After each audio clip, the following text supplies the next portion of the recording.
Bonsoir tout le monde. C'est un réel plaisir pour moi d'être là, d'avoir été sélectionnée. Vraiment, c'est un honneur. J'étais assise et je me demandais comment j'ai fait pour être, je ne vais pas dire télescopée, mais le Seigneur sait pourquoi il m'a choisi pour ce panel précisément.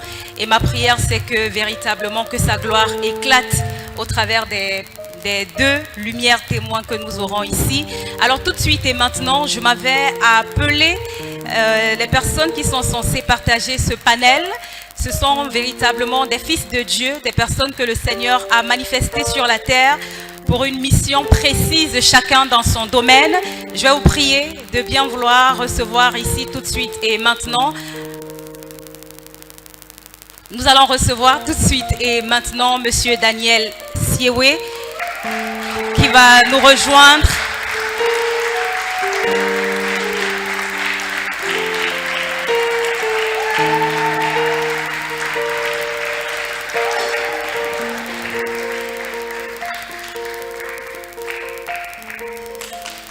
Vous pouvez continuer d'acclamer jusqu'à ce qu'il s'installe.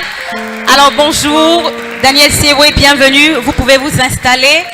Et je vais introduire à présent le second panéliste en la personne de Monsieur Kevin Meyi.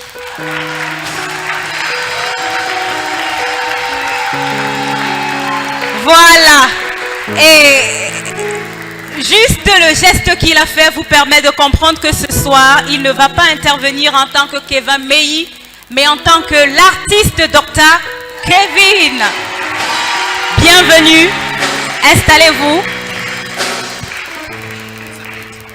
Alors, notre très beau décor étant planté, je pense qu'on va devoir démarrer. Et d'entrée de jeu, je vais donner la possibilité à nos deux panélistes de bien vouloir se présenter. Parce que qui mieux que vous pour pouvoir parler de vous, même si c'est parfois un peu difficile. Nous allons commencer par vous, Daniel Siewe. Alors, qui est Daniel Siewe? Habituellement, affectueusement, chaleureusement, pour ceux qui sont proches de vous, on dit Papa Dani. Mais je pense que ce soir, ça va au-delà de Papa Dani parce que c'est une ouverture sur le monde, sur les nations. Alors, qui est Daniel Siewe? Bonjour à tous, bonjour Maman Olivia, la leader de Lumière Babylone et toute son équipe. Bonjour Dr. Kevin, bonjour Gladys CJ et bonjour merveilleux public. Bonjour à Maman Diana, tout particulièrement.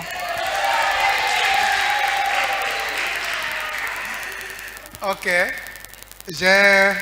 après, au début du premier panel, quand ma mère a dit que c'est un exercice difficile, elle a dit que si elle ne se présente pas, on va faire comment pour se présenter ici devant?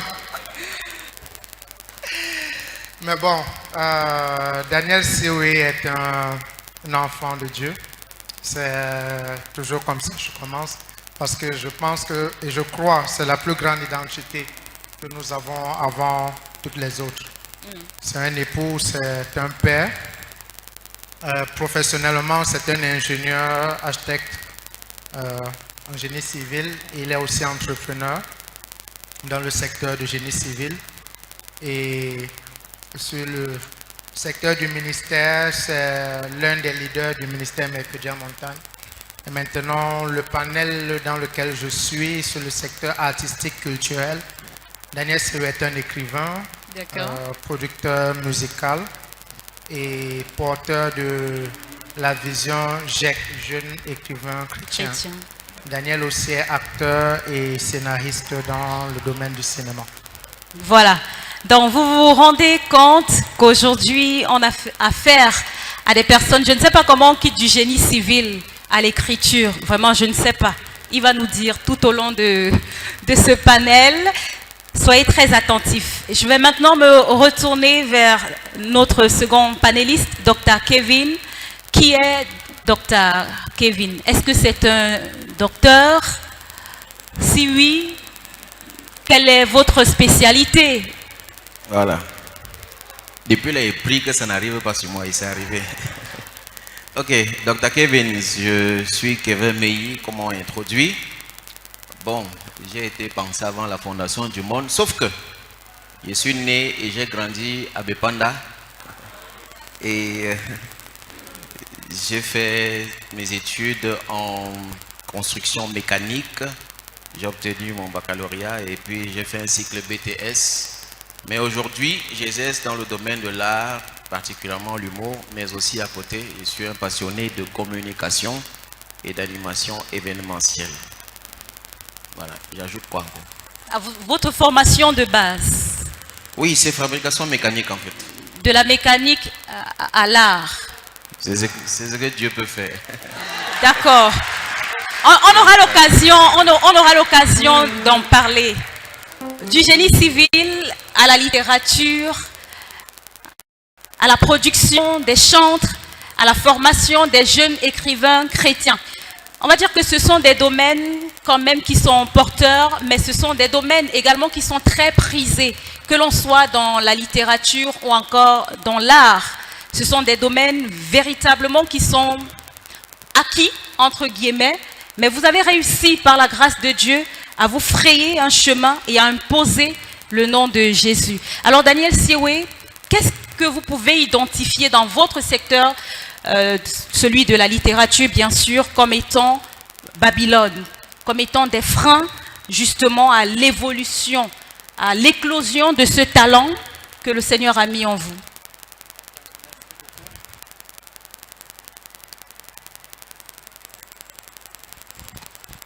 Merci beaucoup. Parlant particulièrement, tout particulièrement de la littérature, il y a d'abord un départ. Il y a un départ, c'est que il faut dire que quand on parle de littérature chrétienne, elle est représentée à 99,9% de théologie.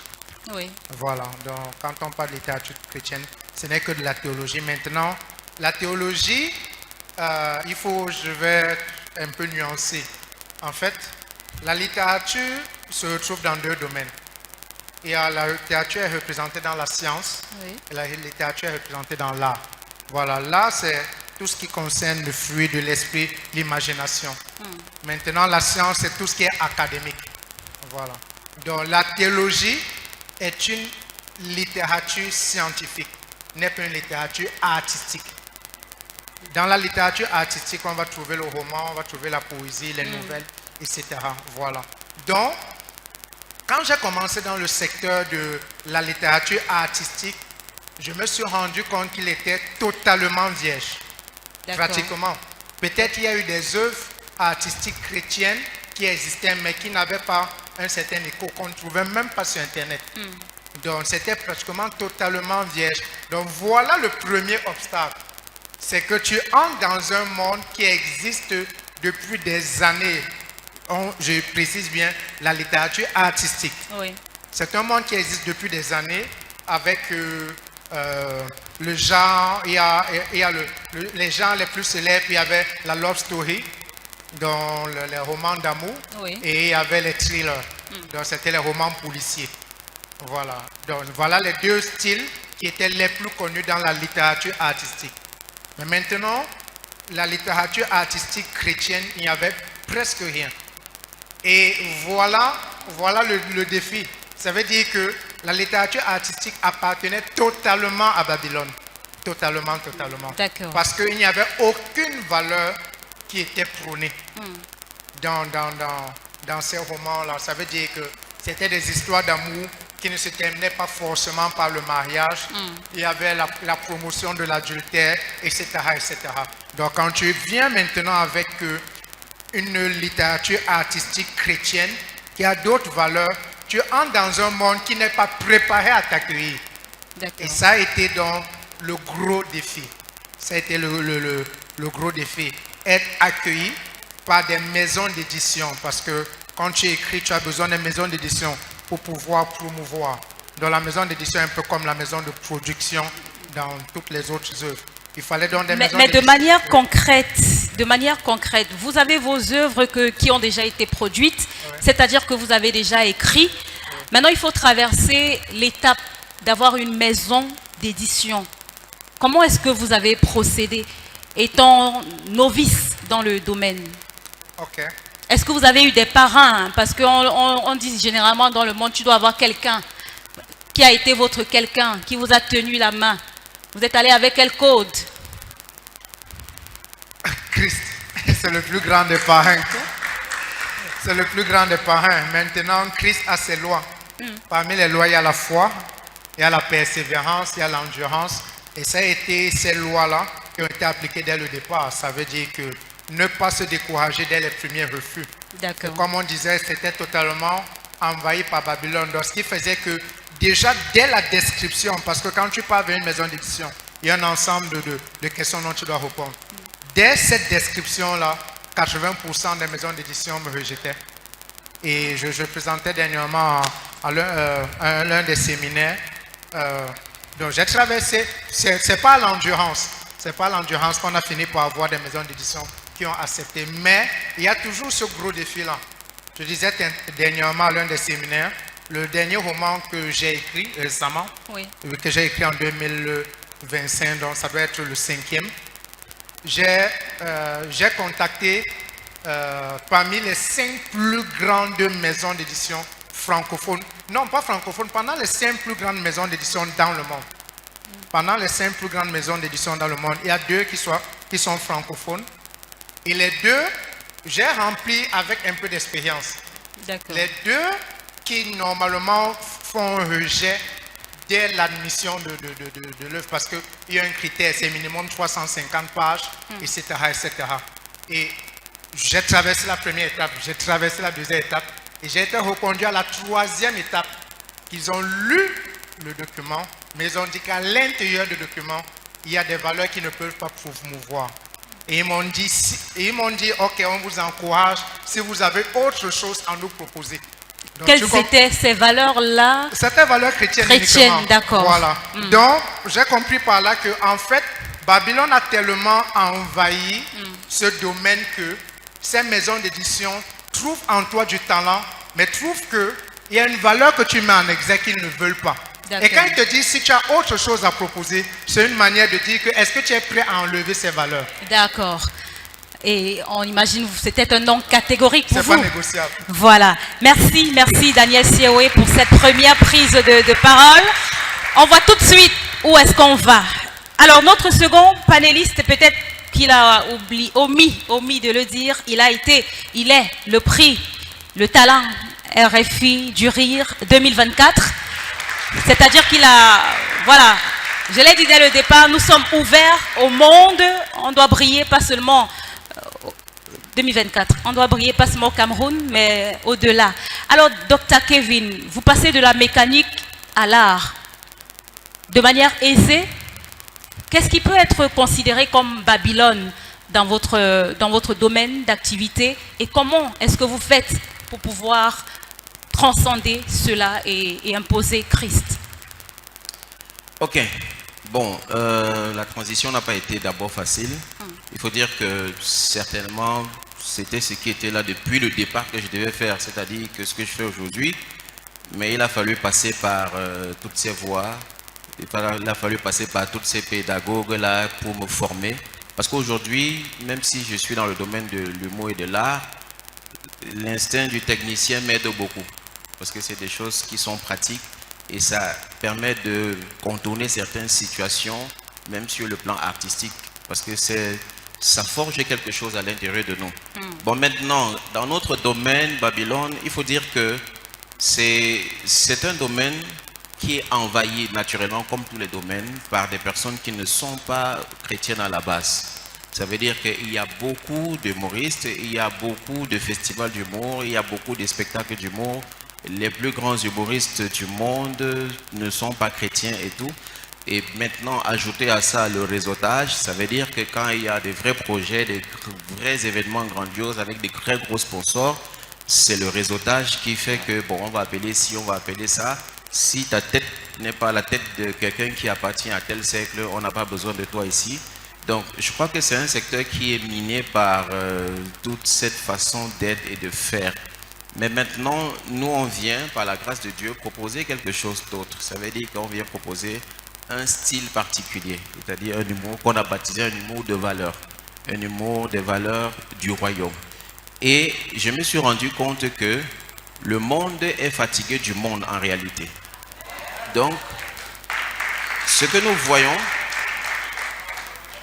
nous sommes juste influencés par ce qu'on voit, mais en réalité, le monde est fatigué du monde. Le monde même ne veut plus ce que le monde lui propose. D'accord. C'est pour ça que, pour la toute première fois dans l'histoire du prix RFI, les organisateurs m'ont dit c'est presque la première fois qu'un candidat fasse l'unanimité du jury.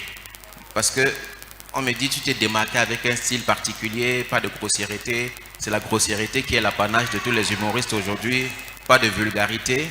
Et le promoteur lui-même, il m'a dit, tu sais, moi je suis musulman, et moi je te vois faire l'humour chrétien, mais ce que tu fais est extraordinaire. Donc ils savent à qui ils ont donné, et ils savent que ce qu'on leur propose tous les jours, c'est la nudité, c'est la grossièreté. Aujourd'hui, pour que tu sois suivi sur les réseaux sociaux, il faut que tu parles de sexe, il faut que tu te déshabilles, il faut que tu parles des choses pornographiques. Mais eux, c'est là où tu te rends compte après du recul que eux-mêmes, qui sont les promoteurs de ça, eux-mêmes, ils ne veulent plus ça. Donc du coup, quand ils tombent sur quelque chose qui est différent, qui ne va pas dans ce sens-là, ils sont très preneurs. Donc nous devons comprendre que le monde est fatigué du monde et nous avons ce dont ils ont besoin. Donc c'est un peu comme ça que on s'est distingué dans notre domaine, quoi. Mais quand on vous entend parler, on a l'impression que tout s'est fait d'un claquement de doigts quand même. Est-ce que ça a été aussi facile? Oui, tout le monde peut prendre un micro et se taguer et de faire l'humour selon Christ. Pour vous, pour votre cas, quelles ont été les zones d'ombre? Et comment est-ce que vous avez fait pour pouvoir imposer la lumière de Christ? Vous êtes certainement tombé, vous vous êtes relevé, et puis vous avez avancé encore et encore. De manière concrète, comment ça s'est passé? On continue tout de tomber, on se lève toujours, parce que la vie est comme ça. Donc il n'y a pas quelqu'un qu'un jour il marche à tout droit. Tu vas tout tomber quelque part, parce que ça fait partie du processus. Donc, disons que ça n'a pas été évident, parce qu'il y a plusieurs contraintes sur plusieurs domaines. C'est-à-dire que déjà au domaine, déjà toi-même, prendre la décision de laisser tout ce que tu fais au niveau de la famille, prendre la décision de laisser l'orientation, on a déjà payé la pension, tu vas t'élever un matin. Je fais rire les gens. Tu dis, je n'ai pas pu à l'école, tu veux faire quoi? Il veut faire rire les gens.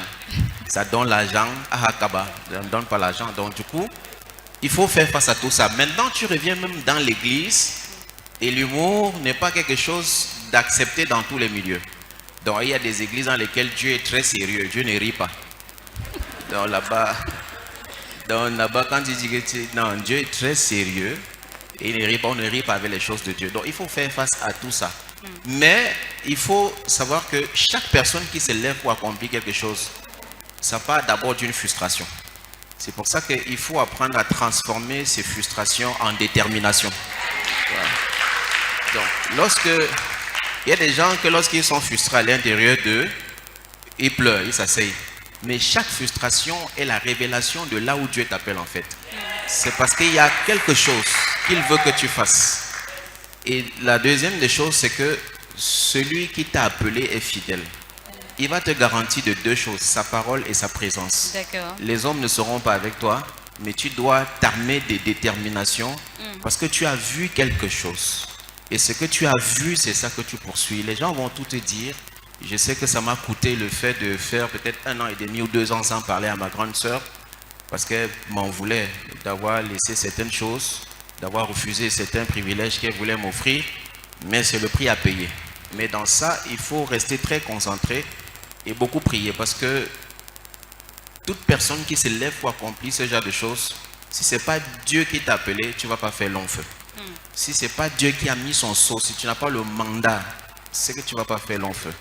Parce que tu vas rencontrer les obstacles à tous les niveaux. Tu vas rencontrer des personnes qui n'y croient pas. Tu vas rencontrer... Maintenant, il y a ceux qui vont croire à un certain niveau.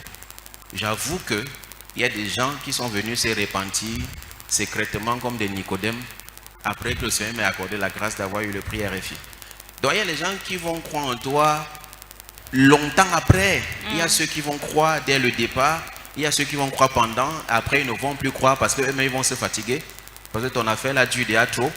Maintenant, il y a ceux que c'est après certains exploits qui vont s'asseoir et parlait un peu comme le soldat repentant. Certainement, celui-ci était le Fils de Dieu, ou alors, certainement, il y avait Dieu dedans depuis le départ. D'accord, Donc, merci. il faut juste être courageux.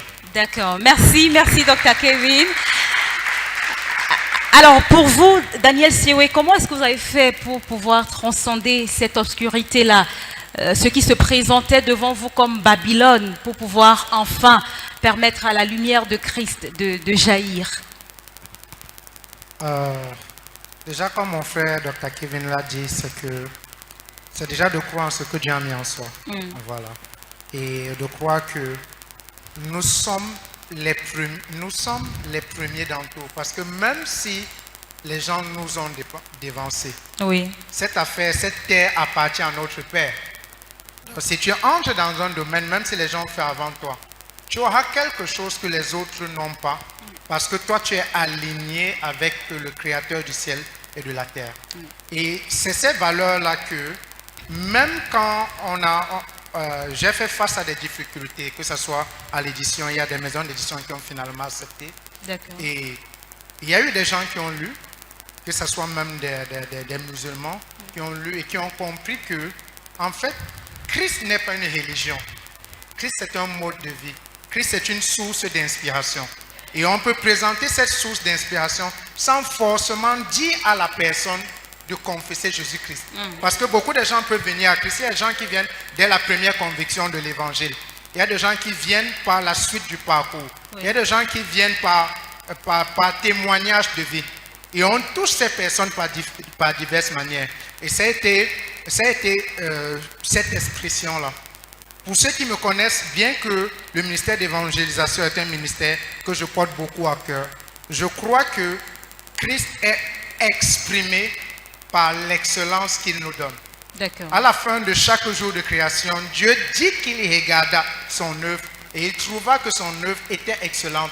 Il n'y avait rien à redire. Donc c'est ces valeurs-là qui sont incarnées dans le travail et qui fait que ceux de Babylone se rendent compte que la fausse identité ou le faux habillage qu'on avait mis sur les chrétiens, qui est un habillage de médiocrité, ils se rendent compte qu'on peut être plus excellent. C'est-à-dire qu'on entre dans ce que vous avez l'habitude de faire. On vient, on vous dépasse. Parce que ce n'est pas vous qui avez créé ce que vous faites là. Et c'est avec ces valeurs-là pour toutes les personnes qui ont le courage de lire. Parce que oui, c'est vrai que beaucoup de gens mettent la barrière directement parce qu'on se dit que c'est un roman à connotation chrétienne. Mais pour ceux qui se laissent aller, j'ai des témoignages très très forts que je préfère même souvent moi-même ne pas prononcer pour éviter que le cœur ne s'enfle. Mais il y a de l'impact. C'est vrai qu'il y a beaucoup de défis, mais il y a de l'impact à Babylone. Il y a de l'impact au travers des œuvres que nous faisons. Voilà. Mais vous faites bien d'applaudir, merci. Alors Daniel Siwe, quelle lumière est-ce que vous avez apportée? C'est vrai, on parle de Christ. Mais là, imaginez-vous, vous avez un jeune écrivain qui est dans la salle, qui aimerait se lancer dans le domaine et qui voit que c'est un domaine qui est déjà saturé, qui a peut-être essayé, mais qui tend à vouloir se décourager. La lumière qu'on apporte dans Babylone, justement, dans votre domaine, c'est quoi? Est-ce que c'est l'excellence dans l'écriture? Est-ce que le Saint-Esprit nous parle en secret? Est-ce que ce que l'on produit dans les œuvres concrètes, c'est ce qu'on a déjà reçu en avance de la part du Saint-Esprit? Ok, merci. Déjà, je vais commencer déjà par la définition de la lumière. La lumière, à la base, est une étincelle. Et une étincelle n'a pas besoin de grandeur, de quantité. Elle a juste besoin d'être une étincelle. Si on est dans la nuit noire et que quelqu'un craque une bouchette d'allumettes, même s'il a 1 kilomètre, tu vas voir l'étincelle. Ouais. Donc la lumière se voit dans le noir. Le noir est fait de telle manière que peu importe la petitesse de la lumière est vue. Donc cela déjà pour encourager toute personne à faire quelque chose. Parce que la lumière n'a pas besoin, on a dit, de grandeur. Et Dieu ne définit pas le résultat par la grandeur. C'est pour ça qu'il a dit que si une personne est touchée devant 99 personnes qui n'ont plus besoin d'être touchées, pour lui, il y a plus de joie.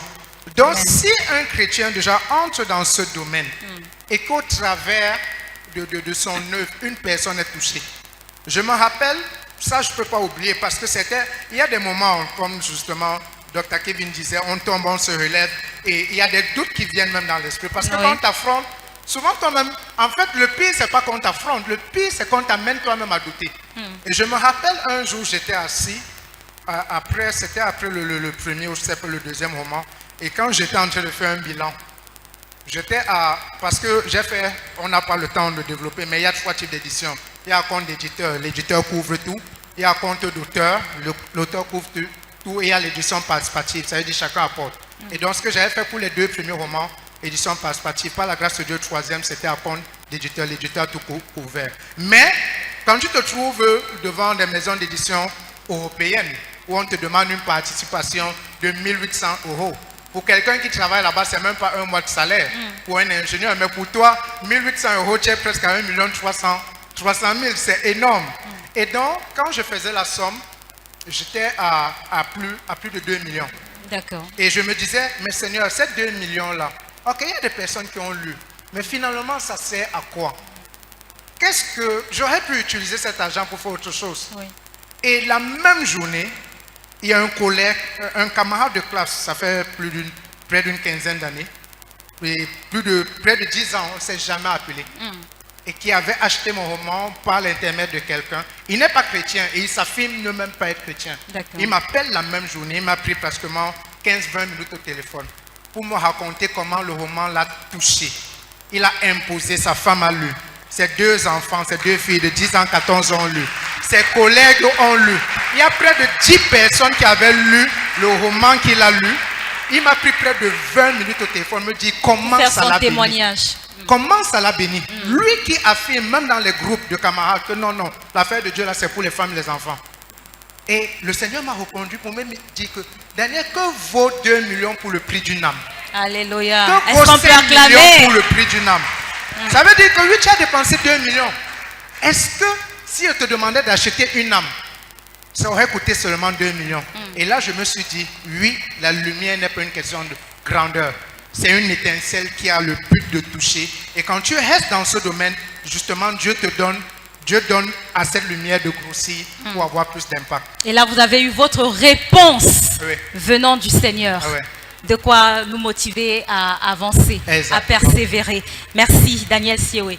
Alors pour vous, Dr. Kevin, quelle est la lumière que vous apportez dans un domaine aussi vaste, aussi prisé qu'est l'art? On vous voit très actif sur les plateformes digitales, notamment. Est-ce qu'à un moment donné de votre carrière, vous n'avez pas eu envie de diluer un peu vos contenus pour faire plaisir, pour avoir des vues, des likes?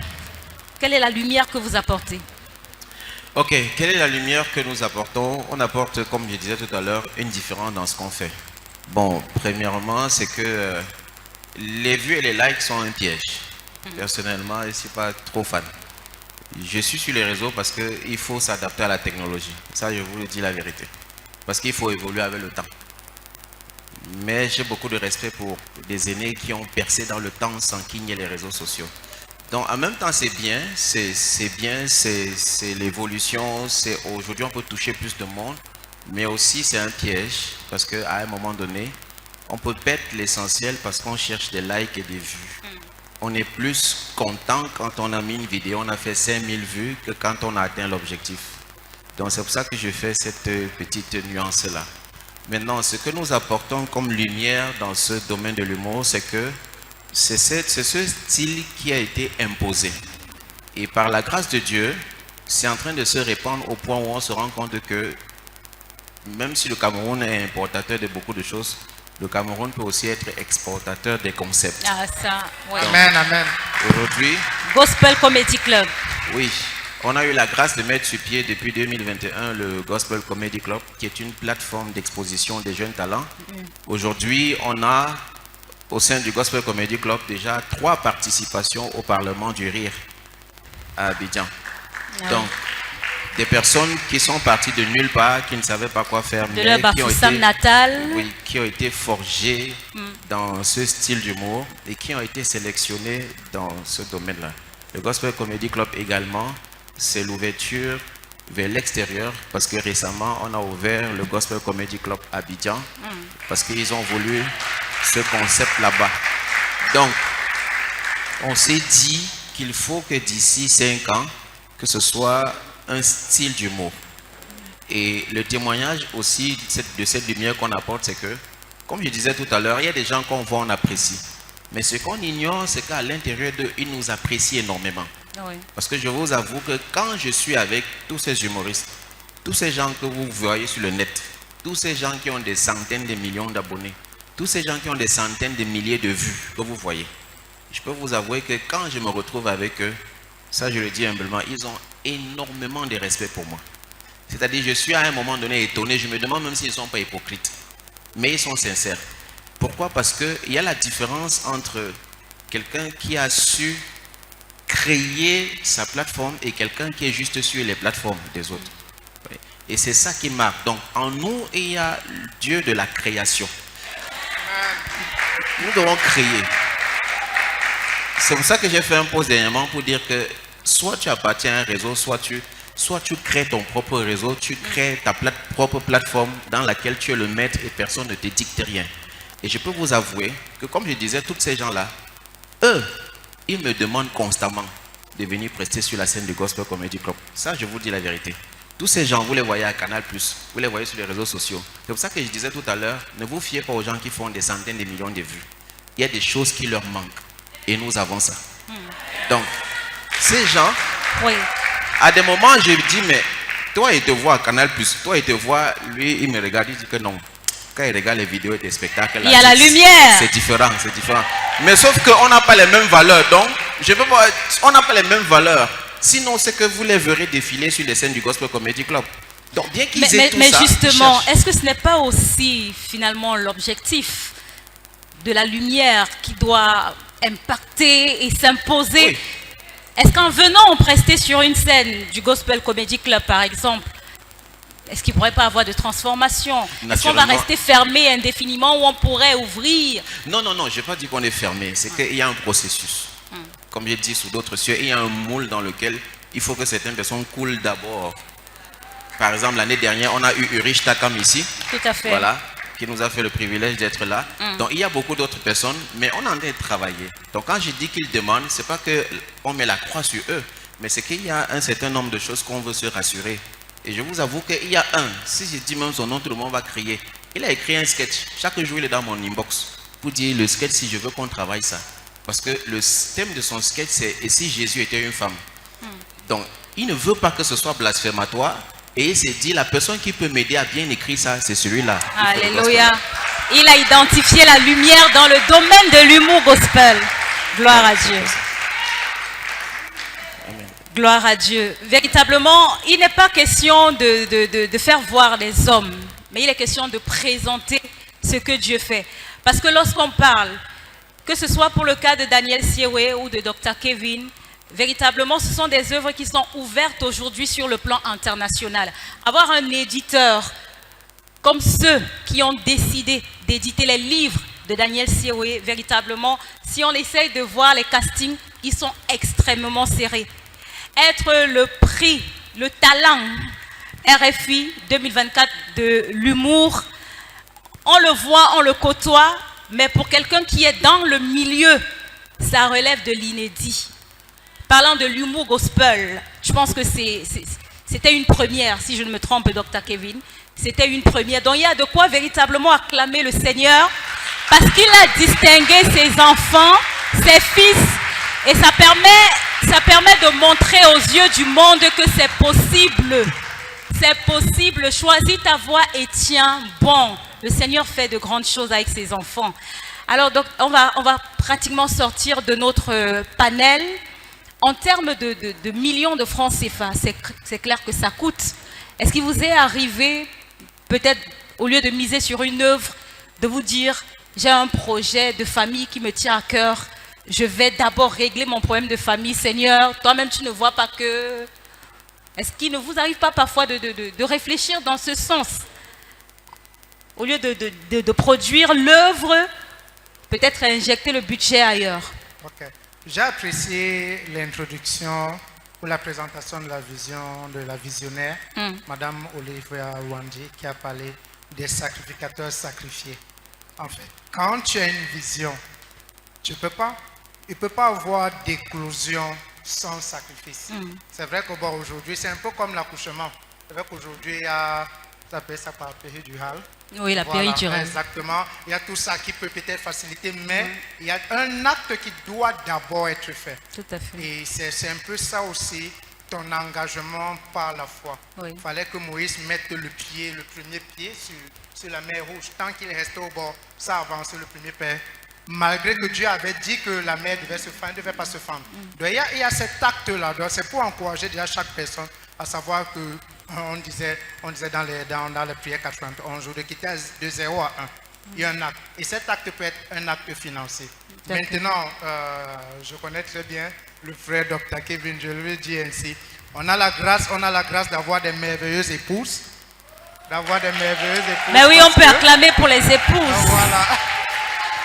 Oui, on a cette grâce.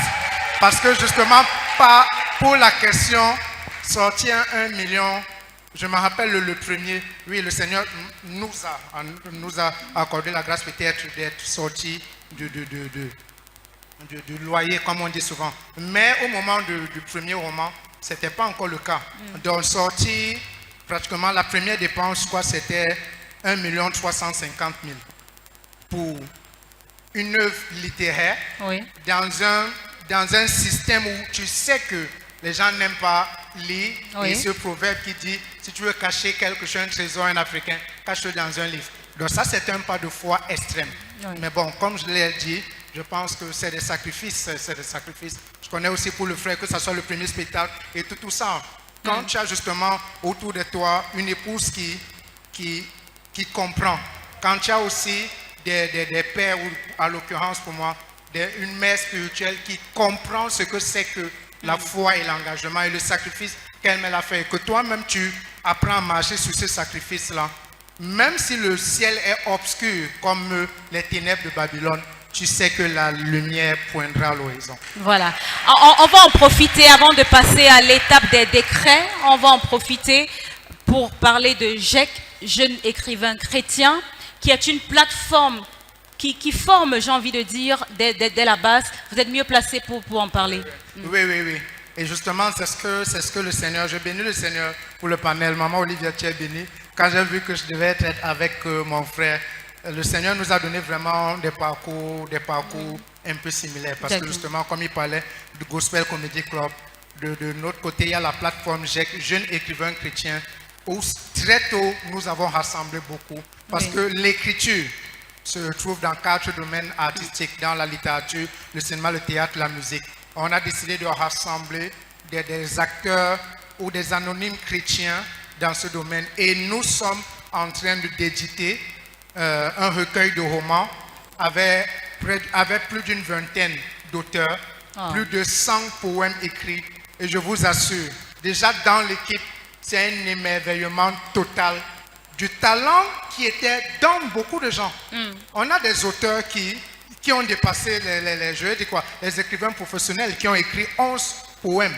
Mais quand tu lis, tu te dis, mais celui-ci, il était où depuis? En fait, c'était à l'intérieur, lui, ça le sommeillait. Et notre responsabilité aussi, justement, en tant que leader, et pour apporter davantage de lumière à Babylone, c'est d'influencer davantage les chrétiens pour aller où ils sont, apporter de la lumière à Babylone. Donc, c'est ce que nous sommes en train de faire et nous croyons que le Seigneur va faire davantage briller ce projet. D'accord. Vous faites bien d'acclamer.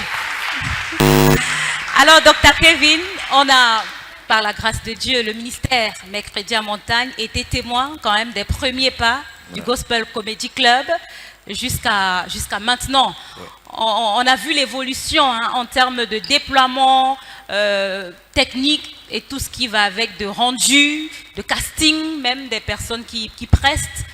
Alors, en termes de francs CFA, en termes de millions, en termes de coûts budgétaires, est-ce que des fois, vous ne vous êtes pas dit, j'ai les enfants, j'ai la famille, je gagnerais à investir sur un projet familial au lieu d'injecter mes millions dans le Gospel Comedy Club, par exemple? Bon, tout dépend de où tu vas, quoi.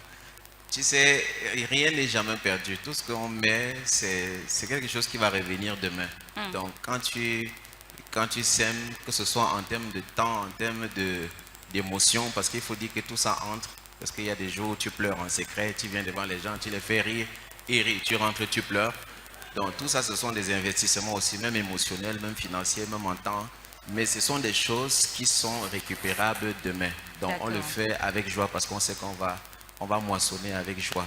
Donc, on ne regarde pas à ça, même si c'est difficile, on ne regarde pas trop à ça, on regarde à l'objectif. Sinon, c'est que moi, j'aurais à chercher autre chose pour faire. Parce que moi, je ne sais pas ce que ça me donne. Je suis dedans parce que Dieu a dit que tu vas faire ça. Donc, chacun veut être bien, chacun veut être chez lui, dans une belle grosse voiture, vivre une vie tranquille, paisible. Mais quand Dieu t'appelle, il faut que tu t'armes de sacrifices, comme on disait là, les sacrificateurs, sacrifiés et tout. Bon, je profite juste parce qu'on est en train de terminer pour dire que ici, le dimanche 14 décembre, je vous invite tous. Voilà, il y aura la grande célébration de ce prix RFI avec toute l'histoire, tous les témoignages. L'entrée est libre et gratuite. Donc, ce sera ici. Donc, tu vois que quand on dit que c'est libre et gratuit, On a crié. ça veut dire que on va dépenser. Oui, bien sûr, bien Voilà. sûr. Donc, En termes de c'était logistique pour et dire tout ce qui va avec. Oui. Voilà. Donc, mais ça ne fait rien. Dieu est notre force. Et on sait aussi que le Gospel Comedy Club est une sorte d'incubateur pour les jeunes qui aimeraient se lancer dans le domaine. Ils sont très très nombreux. Aujourd'hui, on est à près de 50 dans le forum, répartis d'un peu de partout dans le monde. Et puis sur le plan national, ils sont très nombreux parce qu'on a mis sur pied une forme de formation en ligne qu'on appelle le Virtual Gospel Comedy Club. Donc c'est une plateforme mensuelle où les humoristes envoient des tests et on se retrouve en ligne et ils jouent leurs textes. En ligne, ils jouent leurs sketchs et puis il y a des personnes qui arrangent, qui apportent des améliorations. Donc tout ce qu'on fait jusqu'ici, il y a vraiment cette plateforme. Donc ce qu'on voit sur la scène, c'est le résultat de beaucoup de travail qu'on fait en offre, en ligne et des personnes qui sont suscitées dans des multiples villes, quoi. D'accord. Alors, nous allons maintenant passer à la dernière étape qui est celle des décrets. Vous êtes Monsieur Daniel Siewe, le ministre de la Culture. Le ministre de la Culture, et vous avez l'opportunité aujourd'hui de faire des décrets dans votre domaine. C'est vrai qu'on dit qu'on ne lit pas beaucoup, mais on est en train de révolutionner les choses. On s'en rend compte. Vous avez donc la possibilité de faire 2 décrets aujourd'hui. Ok, merci beaucoup. Pas forcément premièrement dans le ministère de la Culture, mais je peux dire dans le ministère de l'Éducation. D'accord. Oui, oui. Dans le ministère de l'Éducation, je rendrai plus juste le choix des livres au programme. Et je le dis pourquoi? Parce que j'ai eu un chef d'établissement qui, après avoir lu mon premier roman, il a proposé aux enseignants de français qui n'étaient pas forcément chrétiens. Ces enseignants français ont tellement été captivés qu'ils ont proposé des sujets en an de 4e, 3e et seconde à leurs élèves venant de ces romans. D'accord. Oui, ils étaient tellement captivés. Et je pense que si au niveau de l'éducation, on donne plus de justice dans le choix des œuvres au programme, j'ai pas de doute.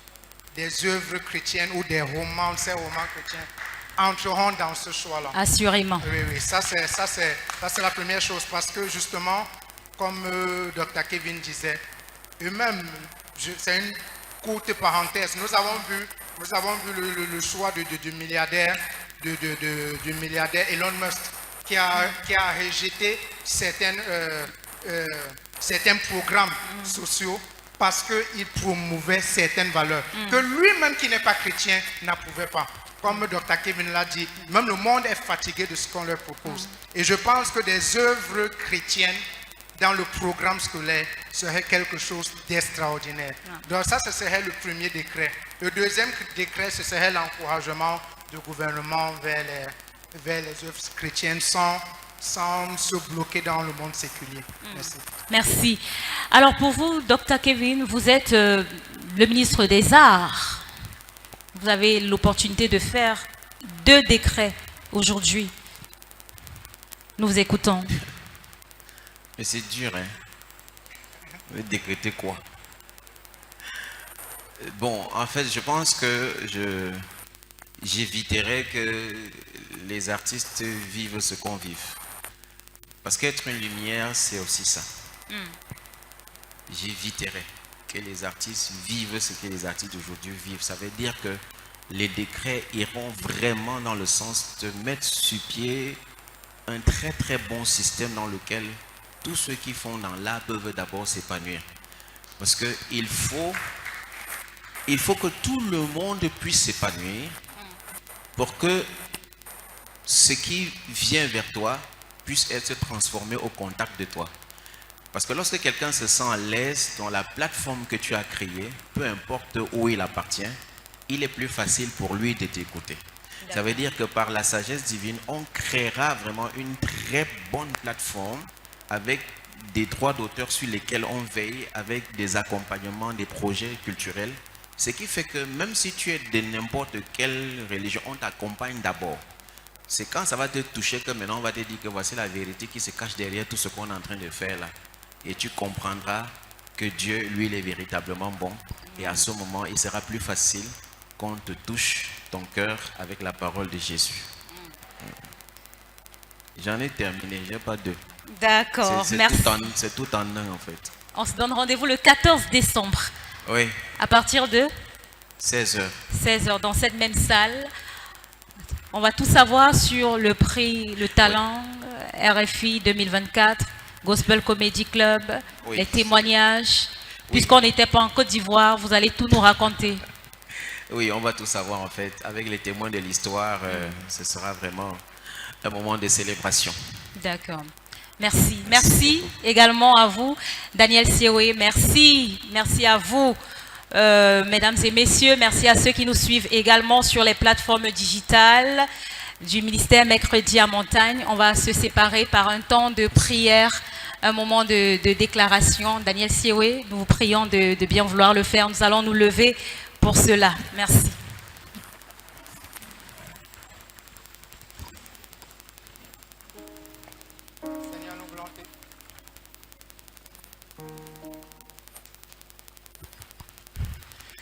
Seigneur, nous voulons te dire merci. Merci pour cette vision que tu portes plus loin, plus haut. Merci pour nous les panélistes. Merci pour la modératrice. Notre prière dans le domaine culturel artistique, c'est de te ressembler. Seigneur, quand nous voyons les arbres, quand nous voyons les animaux, les poissons, l'être humain, tu es le plus grand artiste. Et nous voulons que ce domaine de l'art, de la culture se développe davantage en nous et que cela puisse davantage briller dans ce monde. Afin que, Seigneur, le génie que tu as mis dans tes créatures puisse se faire voir dans l'excellence et la grandeur que tu es. Merci, Seigneur, pour ce programme, de continuer à porter cette vision. Merci pour le grand Dieu que tu es. Amen.